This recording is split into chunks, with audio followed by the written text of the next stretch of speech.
Hey everyone, I just wanted to make a quick video on how you can use your knowledge of phase relationships to extract an acapella from a fully mastered track, assuming that you also have an instrumental version of that track. This is a really simple technique, and what it comes down to is having both of those tracks available to you. And obviously, not all tracks have instrumentals, but I think the underlying concept behind here is what's actually important. So I recently used this technique and I thought, oh, yeah, that's kind of cool. Maybe some people would like to see it and also understand exactly what's happening. So we're going to do a quick little conceptual walkthrough and then we'll actually use a fully mastered track with an instrumental. And I'll show you how, it's not going to be perfect in a fully mastered track with an instrumental, mainly because the vocals are causing phase relationships with the backing track to begin with. But, we'll get to that when we get there. So for now, what we have is just a wave playing, a wave shape, like so. And if I duplicate that track, what we're going to expect to have happen is we're going to increase the amplitude, all right? It's going to get louder.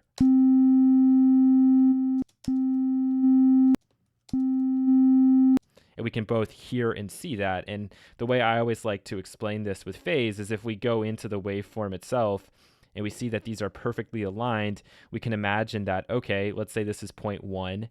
There's another 0.1 at the exact same place. You add those together, you get 2. It gets louder. But the inverse can also be true. So if we go into the flip track here and we reverse or flip the phase over, what's going to happen is those peaks are going to become troughs. Those troughs are going to become peaks. And now where there was that +1, there's going to be a -1, meaning that we're going to get silence. Okay? And if I want, I can actually take this and I can bounce this in place. And we could now go in if we wanted to. Zoom in at any point.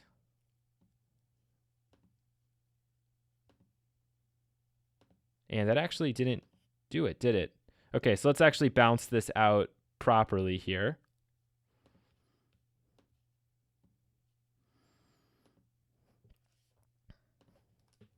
Let me just send this to audio 3 quickly.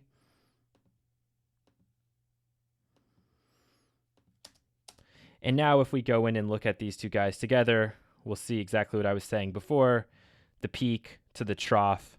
And so we're getting silence, right? And this is a really theoretical, conceptual example so you can see it, because in the real world with real instruments, it's much more complex than this. Obviously, we don't just have sine waves. We have so many other things going on.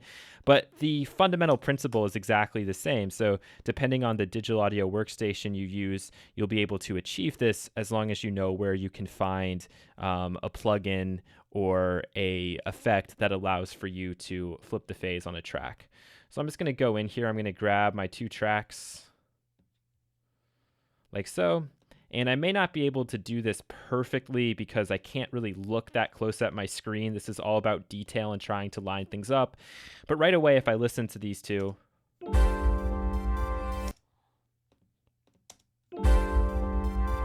right, they sound identical. This is the instrumental. This is the one that has the vocal on it. And I can tell, though, that they've given me like different spaces of silence here at the start of the track. So I need to line these up. And what I'm going to do is actually take both of these and I'm going to up the gain all the way just so the waveform is bigger when I'm trying to line these up. This one's obviously coming in a bit later, so I'm just going to do this by eye. And the best part about this and having this multi-layer clip editor is that I can actually go into this and now make my fine-tuning adjustments. If I zoom pretty close in, we may not be able to get this perfect again, but we're going to try our best.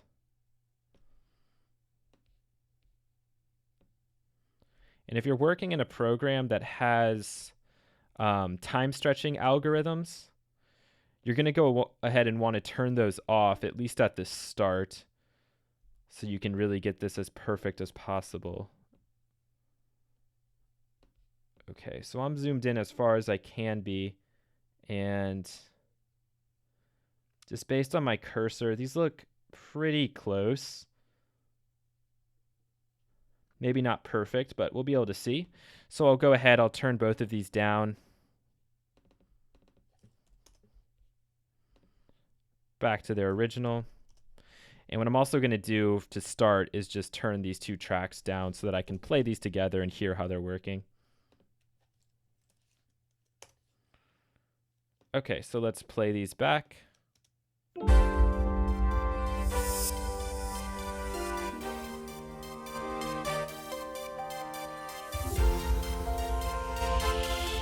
Okay, very, very good. So you have an idea of what's going on.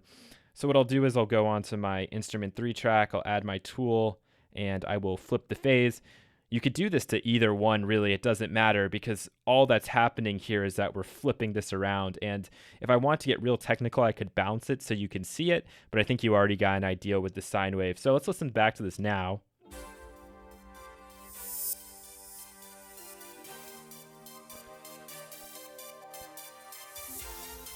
And it's okay to hear some of that level because what you're going to see is that when the vocals come in, they're the thing that's really cutting through. So let's see if I can find a part where the vocals come in. Might be around 17.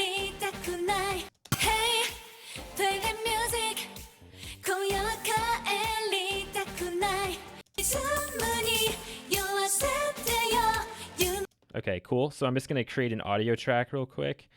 And what I'll do is I'll set the input of this to be the master so I can just get whatever this result is here coming out.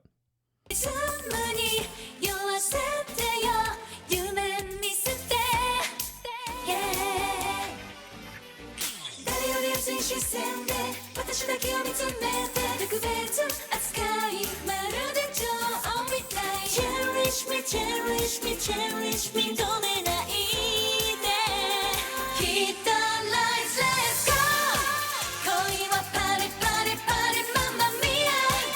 I'm sorry, guys. That song is just so freaking catchy. I just had to keep playing it, so I hope you were willing to sit through that. But basically, let's listen to the difference if we just have one of these in.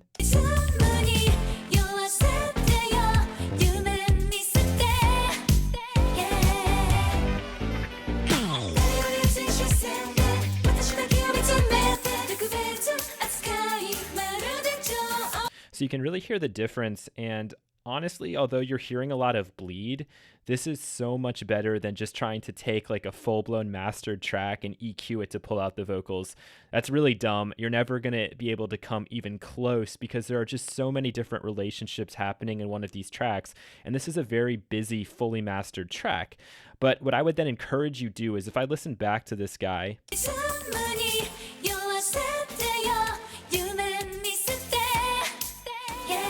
what I can do is I can process this further, and inside of Bitwig, I'm going to do that using a mid-side split.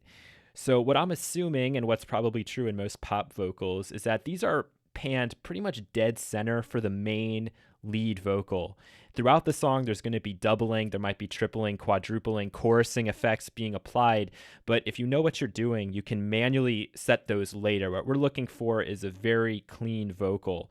So I'm going to assume that I could pull the sides down quite a bit, and if I need to, I can make up for that later by doing my own chorusing and doubling.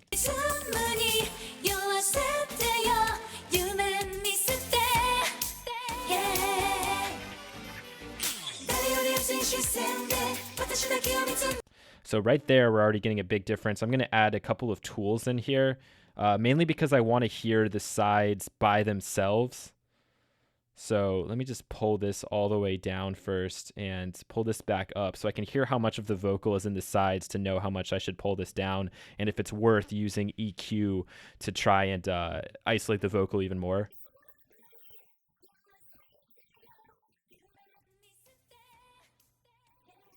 Yeah, it probably is worth doing it. So I'm just going to pull this down by like 10 or so. And then what I'm going to do is after the tool here, I'm going to add in... we'll add in an EQ5.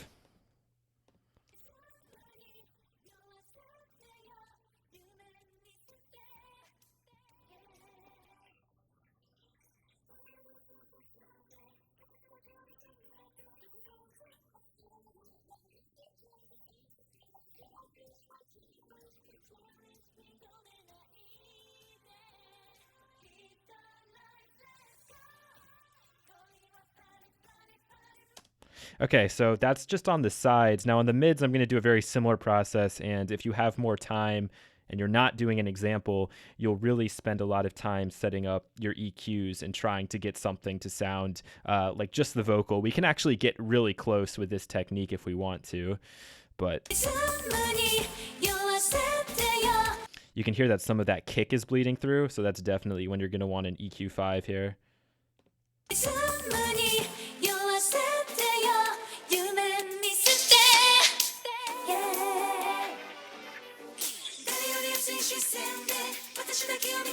You can hear like there's a snare or something.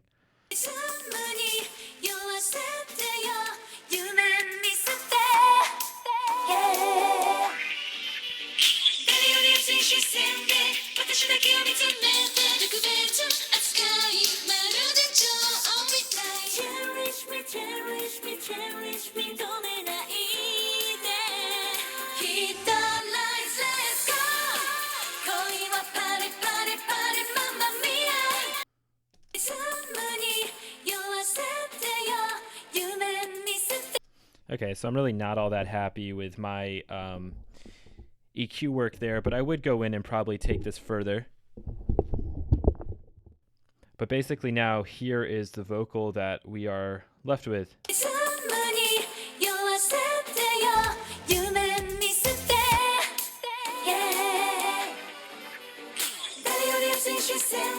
So that might sound a little bit dull, but what you'd probably then go in and do is just pull out a vocal phrase that you really wanted to use for your track or your remix or whatever purpose and reappropriate that in. Also remember that if you're just trying to use this as an acapella and you're DJing or something, this should work totally fine if you're playing it over a different track. The bleed is not going to be that noticeable if you have different instruments and stuff filling in those gaps. So this is just a much better way to go about trying to extract an acapella, assuming you have both the original and just the instrumental. All right, thank you so much for watching. Take care. So I just wanted to make one last quick point here about this particular example and probably many other examples that you'll run into, is that an instrumental track and a full track with the vocals are never going to be perfect. And we could tell when I brought those two in that there were some differences. And the first giveaway is that there was a time difference as that track was coming in. So clearly what happened here is that we have different mastering stages taking place. So somebody's probably spent tons and tons of time mastering that version with the vocals as compared to the instrumental. The instrumental is going to be used for maybe karaoke, maybe to help choreograph a dance routine. In the case of something like this with a K-pop group, they might have had that backing sound going before they ever even added the vocals because they had to learn a dance routine. So I just want you to keep that in mind, understand that in some situations this will work better than others, but in my opinion, even with what we've come up with here, it's much better than what happens when you try to just take like 8 different EQs and just find the frequencies with the vocals. All right, thanks a lot. Take care.